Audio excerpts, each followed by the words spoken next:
Expanding Beauty. My name is Konima. Today we're discussing headshots. Headshots for the actor. As an actor, your headshots are your business card. You cannot get an audition unless you have headshots. So they're a must. There's no other way around it. You need headshots. And another thing about headshots is they're an investment. This is definitely one thing where you get what you pay for. This is not the time to be pinching pennies, and this is a time to be focusing on quality. Because once again, this is basically what gets you in the door. Now, I'm going to give you some tips before you just run out and spend that money on some headshots, some things you need to be aware of so that you get the best headshots that you possibly can. So let's start. First things first, before you even look at the photographer, before you book this, you need to figure out what is your type. And by that, I mean, what is your essence? And especially when you are a Black female, and this goes also to actually for any actor of color, you need to be really careful that you are figuring out your essence and not your stereotype. And so, for example, I'll give you mine. I know that just based on first impression, without knowing me, and the kind of roles I tend to go for, anything kind of sci-fi. As far as characters, they're usually strong characters, and by strong, sometimes it can be based on physical. I am 5'10", and I do have an athletic, slim build. But more so, I find the strength is more in a position of authority and a position of like a quiet, solid power and very kind of commanding. Other qualities that I can bring, I tend to read more that I would be put in a dramatic kind of thing. So I'm not normally called in, but we'll get into that later. There's an asterisk on that. I don't necessarily give off sitcom or comedy, but more dramatic roles. As I said, characters that usually are dealing with some kind of conflict, usually authority. I do have a kind of worldliness or cosmopolitanness about me. Definitely something that comes across as educated, a bit of a higher social level. So those are just a few adjectives I'm going to throw around. How do I know that? Because based on what I get cast as, but also before that, even based on feedback I would get from acting coaches, and also based on feedback I would get from strangers. So if you're still trying to figure out what your type is, do not ask your friends, do not ask family members. Because this is not about who you are, it's about what roles people who don't know you best think you fit. And those could be two very different things. So a good resource are acting coaches who understand that. Or you could look at, if you haven't been in an acting class too long, so your fellow classmates don't know you too well, what impression you give them. And also strangers, okay? So once you've look at that as collecting data about yourself, or another great question to ask, especially if you're dealing with strangers, is if you were going to cast me in a role, what role would you cast me in? And see what people say. And what you'll find is you'll consistently get the same thing over and over and over again. So use that as data, because now you understand what roles you can go out for, what vibe you're giving off. And that will help you in the kind of headshots and what you need to convey in your headshots, because that's what they mean by looks. Whenever you see the photographer saying they do 4 looks, 3 looks, that's what they mean by looks, is what are your looks? What are your things? that you want these photographs to convey. And the more specific you can be, the better. Because people just have a quick second, they're looking at a thumbnail, and when they're deciding whether to bring you into that audition or not, that's what they're going off. That needs to capture and convey that. The next step is actually finding the right photographer. Now, when you are Black, that was my phone, sorry about that, emails. When you are Black, or actually for any person of color, when you are looking up a photographer, look up their portfolio and make sure that they have quite a few photographs of people with your skin tone. Realize I said skin tone, because if the photographer has their representation of the Black people they have are like super light, that doesn't indicate to me whether they know how to light for me or capture my photograph. Because yeah, I need to know this person has had experience taking photographs that look good of somebody with my skin tone. So look through their portfolio, and if they don't, then don't use that photographer. It's just that simple. And so now you've looked through several photographers, and where do you find these photographers? My advice, you can ask acting coaches and acting teachers, because a lot of them are still active actors as well. But your best bet would be to ask your fellow actors, and specifically your fellow actors who are going out on auditions consistently, because that means their headshots are good. They're getting auditions. So ask actors who are consistently going out on auditions. And you will probably find that a few of the same names keep popping up. So I would make a short list, get at least 4. You can have that luxury in Los Angeles, New York, and Toronto. I know in smaller cities you might not have that luxury, but in those cities there's a lot of photographers and a lot of good photographers. So, you know, take the time to do your research, because you're going to be spending some good money into this. So have your short list of 4, and then you've checked their portfolio, you like their work, you think they'll get you. Schedule an interview. This doesn't have to be a person-to-person interview. It can be on the phone. If you have the time and they have the time and you want to meet in person, that's great. That's the best scenario. But you know, life. But get at least a telephone interview. Have a chat with them, because you need to establish certain things. You need to establish that you're comfortable with them, that you guys kind of click, because taking your photographs, I don't know about you, but me, I'm not very comfortable in front of a camera. So I need to be comfortable with the person who's taking my photo. You also have to understand that during that session, the photographer is your director. So you need to understand that you both speak the same language. And he or she needs to get your vision and what your objective, what you're aiming to get. This is when you're discussing your looks. I need a photograph that's going to capture this is my aim, this is what I want, this is what I'm looking for. And they need to understand that so that they can deliver on that. And if you guys are butting heads or not quite understanding or getting each other, that's not the photographer for you. Once you've got that out of the way, also check out what their packages are. Different photographers will have packages, and by packages, they'll have, like, you know, if you're doing, let's say, like, if say you only need to do 2 or 3 looks, or you know, they might have a mini package. If you need to do 4 to 5 looks, it might be a different set of packages. Price point. See what their price point is.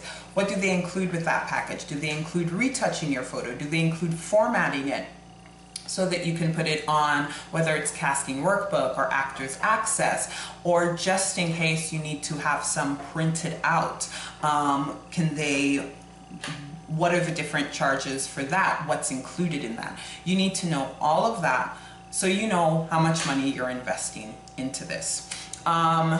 one tip I will give, focus more on the online, because you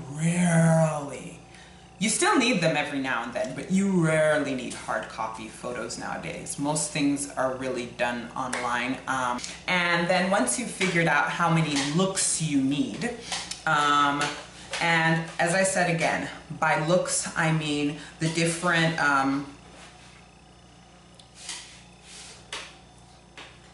essence thingies you're going to capture. You know what?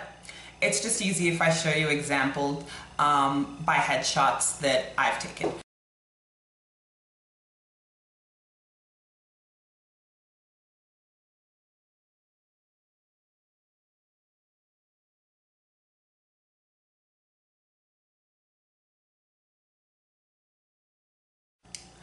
Okay, so as you can see,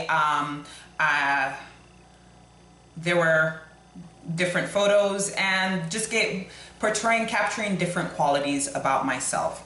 Now, if you notice, I think I'm not sure, I maybe added one or two of me smiling, and those I would consider commercial headshots. Especially the one with me in the green. And what I mean by commercial headshots are those are the headshots that your agent or yourself, if you don't have representation yet, will use to submit when it's a commercial audition. It's as simple as that. For everything else that is film, television, or for theater, those are referred to as theatrical headshots. It doesn't matter whether it's for a drama, comedy, or that, they're all referred to as theatrical headshots. So you've got all that, you've got your headshots, you've decided on the package you're going to get. The other thing to ask the photographer is, do they have a makeup artist? You need a professional makeup artist. Unless you yourself are a professional makeup artist, do not do your makeup yourself. It's going to look bad. It will. Don't argue with me. Don't. This is not the time to cheap out. This is not the place to cheap out.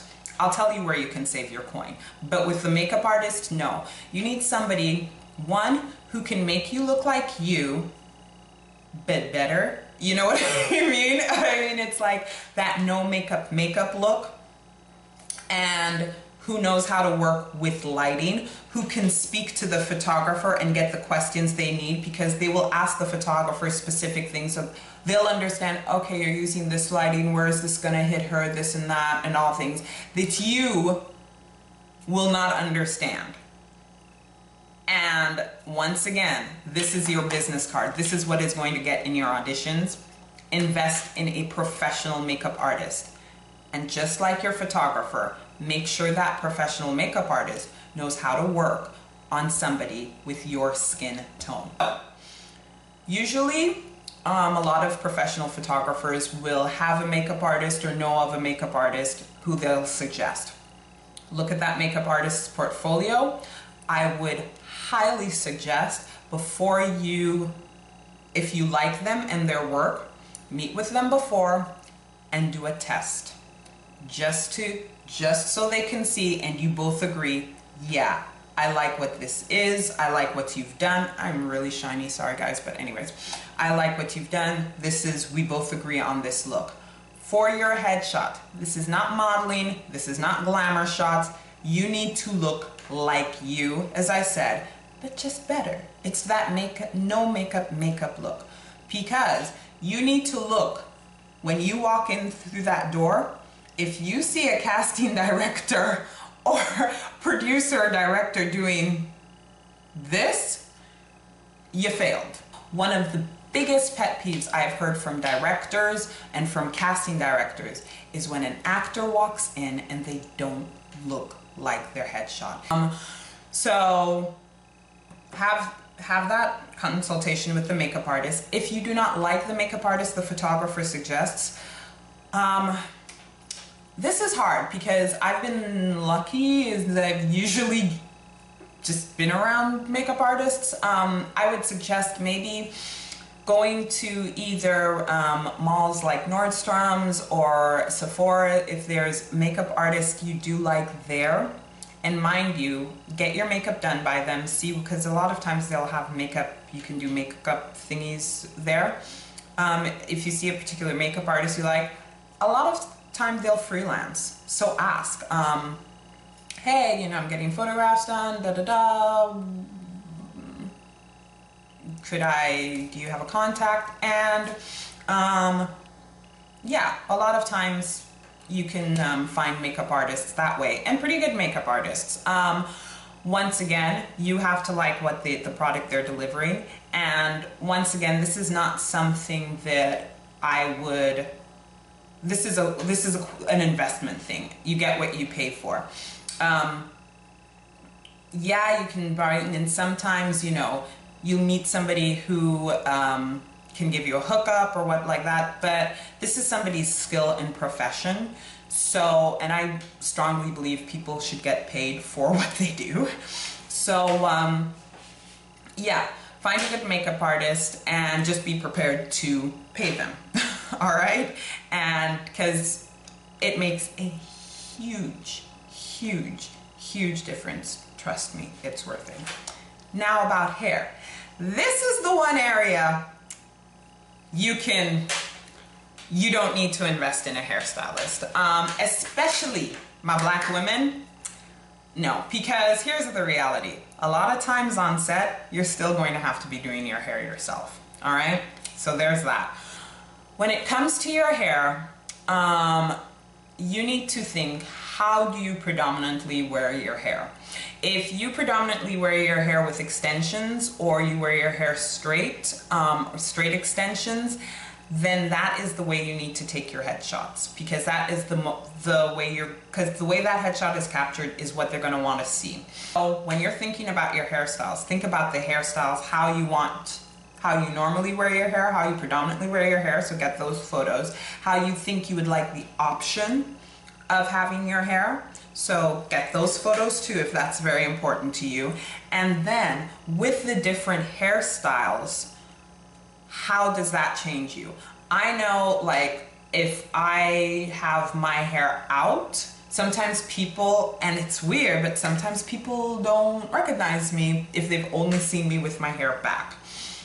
So just be aware, especially for black women, especially, I'm talking to you, the dramatic changes that can make with your look and your essence when you're taking those photos. All right, but hair, you got that. Do it on your own. Also, if you wear glasses, if you wear contacts, what do you normally go out in? If you normally go out in your glasses, I would say actually if you wear glasses and contacts, take photos with both. Once again, be cognizant of the fact that that might give you a whole totally different vibe with both. So be aware of that. And yeah. So those are pretty much the tips before you go and spend that hard-earned point on your headshots. So if you have any questions, I will leave the websites of 2 photographers that I think are absolutely fantastic if you are looking for a photographer, and both of them who have experience working with women of color, because I've used them. And one based in Los Angeles is Brian Perillo. He is, upfront, he's pricey and he's worth every single penny of it, okay? And as well as Pierre Gautreau, who is based in Toronto. He's got great packages. He really knows what he's doing. Both are very comfortable to work around with. Both are extreme professionals and both deliver great product. So yeah, I will leave the links to their websites down below. If you happen to use them, tell them Kanima sent you. And have a great day. If you have any questions, feel free to leave them down in the comment box below. I will get to them. If any of my fellow actors, professional actors, have any more insights, or if you can think of anything that you feel I left out, leave it in the comment section down below, because that is going to help out your fellow thespian. And of course, if you like this video, please subscribe, comment, share it, and yeah, welcome to the Expanding Beauty family. You have a great day. Bye.